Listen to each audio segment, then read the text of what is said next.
Salamat sa Diyos dahil narating na naman po natin itong Roman Catholic Church, no?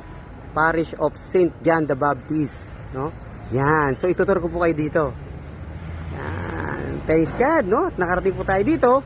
Ituturo ko po kayo mga kapatid. Yan. So ituturo ko po kayo dito po sa simbahan na tinatag ng ating mahal na Panginoong Yesus. Amen? Amen! So ayan, salamat sa Diyos. Yan. Jesus, I trust in you.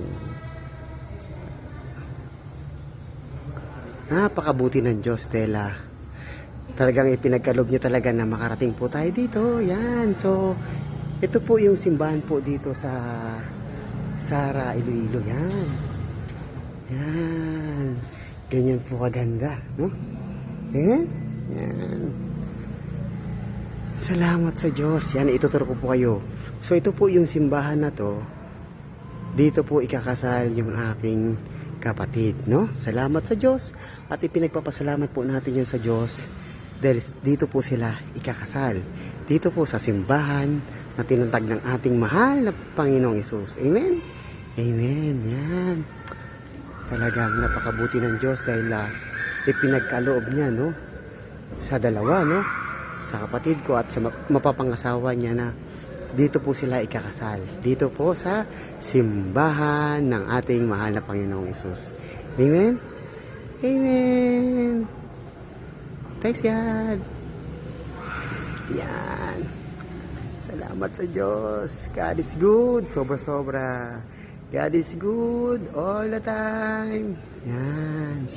Napakabuti talaga ng Diyos. Yan. So, ganito po kaganda yung loob ng simbahan po dito sa Sara. Yan. Malinis. Yan. Medyo malaki. Yan. Salamat sa Diyos. Actually po, inaayos po yung labas. Okay? Yan. So, please, no?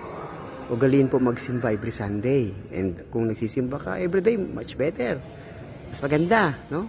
Talagang kalugod-lugod ka. Okay, sa Diyos. Yan. Salamat sa Diyos. Yan. Okay, napakabuti ng Diyos. Yan. Yan. Thanks God, thanks God. And please, ugaliin po na magsimba every Sunday. Kasi yun po ang utos ng Diyos. Sa ikatlong utos, ipangilin mo yung araw ng linggo. Exodus 20 verse 8 to 11. Lagi ninyong tandaan, ilaan sa Panginoon ng araw ng pamamahinga. 6 na araw kayo magtatrabaho at isang araw, ipagkakaloob niyo sa Diyos. Bibigay natin sa Diyos. Dahil para yun sa Diyos. Huwag na nating kunin pa ang para sa Diyos. Amen? Dahil yun ay kapahingahan ng bawat isa. Kaya please, magsimba para hindi po nagkakasala ng mabigat na pagkakasala o mortal sin. Amen. Love you, love you. Spread love. Manatili po tayong cute, Catholic. Until then, bye-bye.